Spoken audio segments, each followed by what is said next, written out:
They had my bib, like everything I needed, headphones, charged, everything. And then I get there and I'm all like, look at this, look at that. And I try to look at my watch to look at the time, and I realized that I had forgotten my watch. I saw you walking down on Melrose. You look like an angel, straight out of heaven, girl. I was blown away by your sexiness. Now all I have to do is catch up to you. My name is Michelle, and this is how I ran a sub 4-hour marathon at this year's Chicago Marathon. Okay, so before I start talking, and I will talk a lot, and I will try my best to cut it kind of short on some things. This is my very first video, so welcome to my YouTube channel. I really hope that you enjoy me sharing the experience of my very first marathon. Personally, I've been watching so many marathon videos, whether it's first or like the 10th, the 15th, the 20th marathon, not just Chicago Marathon, but the New York Marathon and all the other marathons that have just kind of been going around. I love hearing people's experiences and like hearing their stories, so I hope that you learn a thing or two out of this one. So really quick little running background. I have been running for exactly a year now. If you're familiar with the Hot Chocolate Run, I think they do it in different states in the US. I'm not sure if they do it outside of the US, but they do it here in Chicago as well. And I am from Chicago. So for that 5K, I trained for about 3 to 4 weeks. I heard about it and I thought that it was really interesting. At first I was like, unsure if I should do it just because I only had about 3 to 4 weeks to train for it. But I set that up for myself of just being like, okay, if I can do about 3 runs a week, I think I could handle doing those three-ish miles on that race day. Now, I have been working out for about 8 years. I've been weightlifting and I incorporate cardio here and there. For the most part, I'd stick to like the Stairmaster, maybe using a weighted vest, and then running here and there, but never like, it had probably been almost a year since I actually ran, whether it was outside or on a treadmill. So I did train for that one for like about a month, like I said, and I think I did it right under 28 minutes. And my goal was to do it under 30. So I was really happy with that, as well as the environment at the race.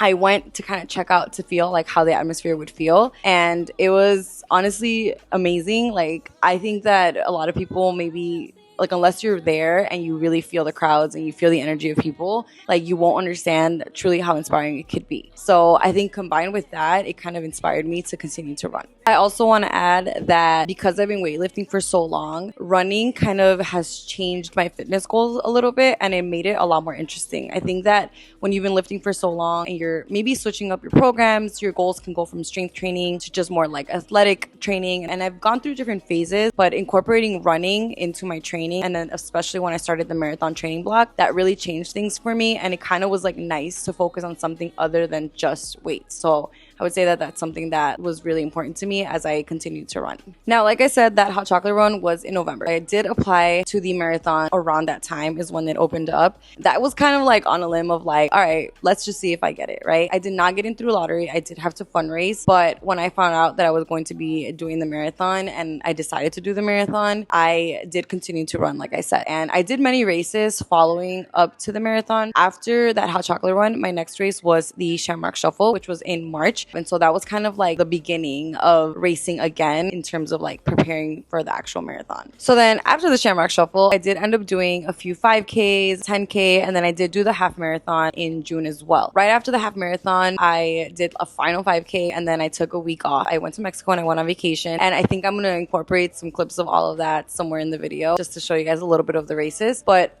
after that, I took a week off, like I said, then I began my 16-week training block for the marathon. Now, I did some research because I was unsure of what time I wanted to set for myself. At first, I was trying to do sub 4 in general. Then I was kind of thinking of sub 3:45. So I did end up picking that as my goal. And if you're familiar with a website called Runner's World, I, like I said, did some research and I found this website that has a whole bunch of like information on running, whether it's on gear, injury prevention, running plans and such. And I actually really felt like the plan that they had worked for me. It had 5 days of training, 2 days rest. It was about 1 speed workout, 1 tempo run, a long run, and then like 2 easy runs. One that was a little bit longer, one that was a little shorter. And based on how I had been running, I felt like that's something that fit very well for me. So I also wanted to make sure that I picked something that aligned with helping me not get injured as much as possible. So I did deal with a Achilles injury sometime before my half marathon. Luckily, I was still able to run it and I felt good. And I learned some exercises to kind of like prevent any of that pain coming back. So again, the balance of 5 days of running with 2 days of rest felt like was right for me. Now, my first 8 weeks were super smooth. It was an amazing training block, especially being my first block. I kind of went into it not knowing what to expect. The fatigue started to set in after a few weeks, but I was still very excited about the whole thing. Once I got to week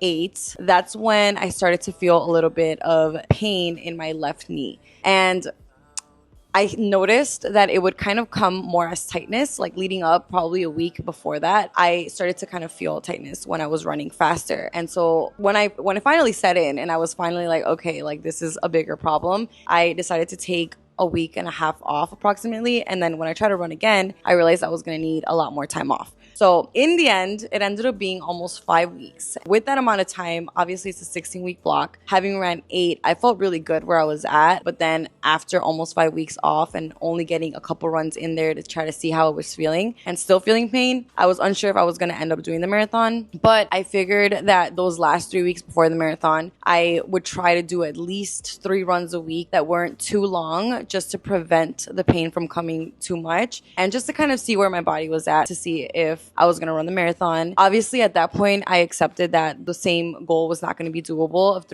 3:45. And I did feel sad. I did deal with a little bit of like, I don't want to say anger, but definitely frustration of like, I knew that I had been working really hard towards this goal. I was really enjoying it.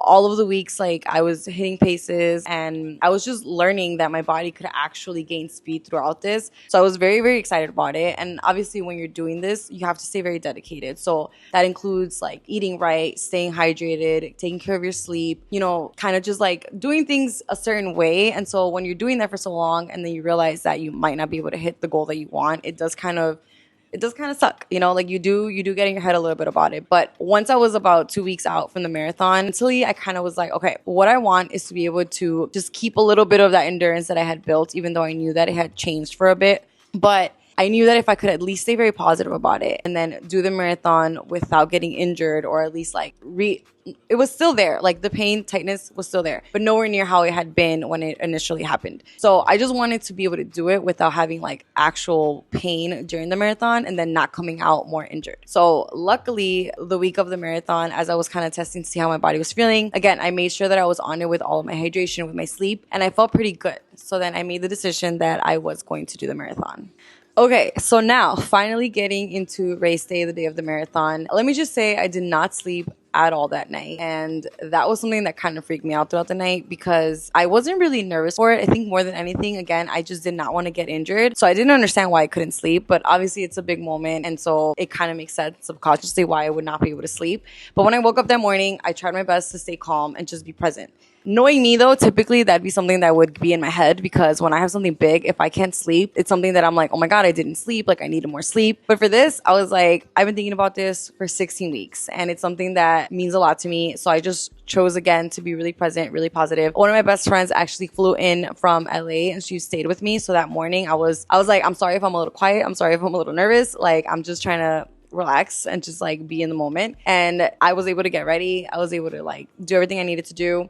Personally, I really like to drink Element. So these are electrolytes. And I had heard a lot of good things about this brand. I still hear a lot of good things about this brand. And personally, again, I enjoy them a lot. I started to drink this about I think majority of my training block, and I would feel so much better whenever I would have this either before or after a run. It definitely makes a difference. So if you're not drinking electrolytes and you're running or even working out in general, then you definitely need to be drinking that. But that is something that I made sure that I took in the morning. And I also had a banana. I was pretty nauseous though. I did not feel my greatest in terms of food, probably because of the lack of sleep as well. I am not the smartest and I try to eat like a leftover sandwich that morning. And that's something that I've never done. And if you see millions of videos on running, you should never be eating something that you've never had in the morning of a race. So luckily my friend and my parents, once I met up with them in the Uber to get ourselves into the hotel where my charity was hosting us, they're like, stop, do not eat that. Like you're not going to feel good. So I stopped myself. Now, when we got to the hotel, I was all excited. I had packed my bag the night before. I had all my gels. I had my salt tablets. I had like a different shirt in case I wanted to change it. Obviously had my bib, like everything I needed, headphones, charged, everything. And then I get there and I'm all like, look at this, look at that. And I try to look at my watch to look at the time. And I realized that I had forgotten my watch. Obviously, that freaked me out and I almost panicked. Like, I literally was like, oh my God, I don't have my watch. I don't have my watch. And my mom was like, calm down. It was like, call your brother. Like, he can bring it to you really quick. Luckily, it was really early. I was wave 2, so I did not start until 8. And when I realized this, it was like 6. All right, guys, it is race day. It is. I got my watch. We're not gonna talk about it. It's gonna be brought to us by my brother who's saving the day. It is 6 a.m. 2 hours until I start, but we're gonna line up in like an hour. I gotta stretch. Okay, we're here. Bye. 6:15ish, I want to say. So I was able to get him to bring me the watch. It was a whole thing though, because since the streets were blocked, they weren't letting him kind of get past towards the hotel once he got downtown. And the police officer was like, I'll hold the watch for her, just have them come get it. So luckily my parents saved the day and they went over there because I did not want to like run extra. I mean, I was gonna warm up still, but they just helped me so that I could stay calm. So throughout all of that, the hotel that we were at actually sold oatmeal. And again, since I hadn't really eaten much, I was very grateful for that. And I was able to get some oatmeal. I had also brought these like dates that were filled with peanut butter. And I love dates. So that energy also really, really worked for me. That is something that I had never done before a race, but I did know that I usually felt really good eating dates. So that really worked well for me. And so that was kind of like the fuel that I had probably a little bit like around 7:15, and my wave was gonna start at 8. Now you don't start right at 8 because obviously it takes a little bit of time to move forward. So I knew that I was fine with that timing. At around 7:30, I want to say, we left the hotel and we started to make our way towards my my gate so that I could start lining up. Once I said goodbye to my parents and my friend, it was nice to have like that walk towards my gate to myself. One thing though, I did pee like, I don't even know, like 6 times in the hotel. And when I got into my actual like past where the runners can only be, and I tried to go to the porta potties to pee one more time, I was waiting in line and then they were like, oh, like 10 minutes until we close wave 2's corrals. And I was like, okay, no. But I do have to say that I did feel like I needed to be the whole entire time. It's just that after a certain amount of time and the adrenaline, it's something that you're kind of able to push back. At least I was able to do that. And I'm really happy I was able to do that. I want to say that the first 20 miles of that marathon were honestly so easy and so enjoyable. Especially I would say the first 16. It was during mile 16 where I did cramp a little. But one thing that kind of kept me at peace was knowing that I was staying super hydrated and super fueled throughout the whole thing. And that was kind of my mantra throughout the whole thing was, you are hydrated, you are fueled, you are good. So something I did, as one does, as they're like preparing for something big. I don't know about you guys, but before the marathon, that whole week, I would watch so many TikToks and so many YouTube videos on like what you should do to make sure you're good, right? Like during your marathon. And the biggest thing that I saw was like, eat all the things that they give you, like in terms of like bananas, orange slices, all of the water, all of the Gatorade, and then to be taking your gels consistently. So what I did was take a gel every 3 miles, starting at the 4th mile. And then after I would take my gel, a mile later, I would take a salt tablet. So that, as well as drinking the water at every station and drinking the Gatorade at every station. Like, I did not, I think I might have skipped the first one just because it was the first mile and I was still trying to kind of like weave through all the people and things. But outside of that, I took every single one and I'm very thankful that I did. I ate the banana, I ate the orange slice, I ate like the bolis, like the frozen popsicle things. And yeah, like I would say I definitely took advantage of everything that was being given. Did not drink any of the beer or the alcohol just because I know myself, like that's not something that would make me feel good as I'm running. But I truly believe that doing that is what kept me feeling really good throughout those 20 miles. So when I got to mile 16 and I started to encounter that cramp in my hamstring, and it was in the side of the knee, which I want to say I had no pain. Like there was a slight bit of tightness. So I don't know how I got lucky because like the shakeout run that I did, it felt more than when I did those 26 miles. I don't know if it was a mental thing. I don't know if it was the fact that I gave this race to God and I was just like, I just want to be present and I just don't want to get injured. But I felt really good even in terms of my knee throughout the whole race. When I had that slight cramp, again, I reminded myself that I was drinking water. Luckily, short after, like I got the banana that they were giving on the course and it went away after like almost 2 miles. Like it started to go down towards the end of the 16th mile. But definitely happy it went away. And then I also did go to that biofreeze section that they have where they just like spray you down. And I just told them like hamstrings.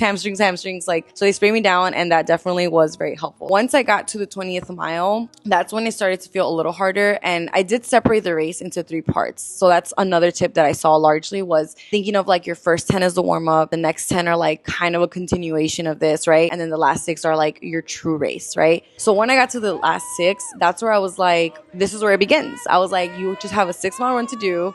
And again, you probably have heard that before, but it really does help mentally to kind of get you to focus. And I was like, I didn't even feel horrible going into those 6 miles. Like, I was tired, of course, but it wasn't something where I'm like, oh, I can't do this. Like, I don't know if I'm going to finish these 6 miles. Like, again, I think it's all of the feeling, all of the positivity that I just felt throughout the race. Shout out to all my friends and my family, again, for like running around that course, chasing me around that course.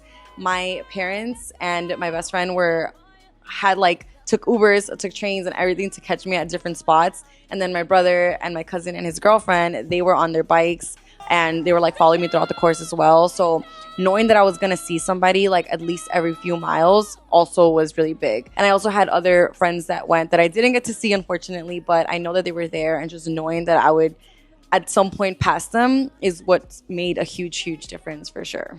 The sun is unfortunately going down because it is 4:34 p.m. here in Chicago, and the sun sets in like literally 3 minutes. So I'm going to try to hurry this up. But official time that I ended up getting. So really quick, when I went into started the actual race, I knew that to get a sub 4, I needed to run under like 9:08 was like the pace, 9:09, something like that. So I wanted to stick to around a 9-minute pace because I did still want to try to get sub 4 if possible. I was going to see how my body was feeling. I was hitting about as 9:21 in the first 5K of the race, and I felt really good. I felt like I could do it a little bit faster than that. And even early on in the race, though, I still felt like I trusted that I could go slightly faster.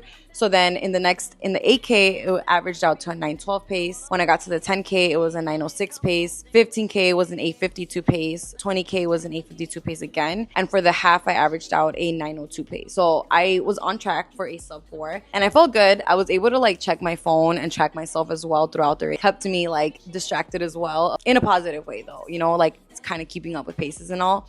And 35K was at a 9:13 pace, 40K was at a 9:20 pace, and then the final pace that I ended up hitting was a 9:06 pace for the whole marathon. So I did finish at a 3:58.29 was my official time, if you guys can see that. We do have something called the distance series here in Chicago, where if you do that Shamrock race I told you about, and then the half marathon in June, that's also a Bank of America race, and then the half marathon, you automatically get an entry for the Chicago Marathon for the following year. So I do have an automatic entry for that marathon. So I don't have to go through the lottery process, nor do I have to fundraise. And I am going to be doing that. I'm very excited for that. A part of me really wants to do another one even before that, but before anything, I need to make sure that I'm healed. So that's something that I'm going to be focusing the next couple months. Still running like casual, just enjoyable, shorter runs to make sure that I'm not like making the injury anything worse. And yeah, like I still want to be racing, and I'm excited to kind of continue that journey on running. I saw on TikTok that so many people are like signing up for the lottery, and just like, it's really awesome to see that more people are like excited about doing a marathon. Like it's nice to see that. It's nice that it's something so positive and healthy becoming contagious. But yeah, I really appreciate you guys watching the video and hearing me talk. Again, I know that I talk a lot and I give a lot of details, but I still left out so many things. So if there's anything else that you guys have questions about that I can either answer in comments or like make another video about, I could make separate videos on so many different parts of this. I do want to continue to share my running journey, my weightlifting journey, just like lifestyle things in general. I love to cook. I am a teacher, and I also am a design student. So there's so many parts of my life that I am excited to kind of film and just document, even if it's just something for me to kind of look back on. But I am excited, and I hope you guys enjoyed the video. Give it a like, and if you'd like, subscribe. Thank you.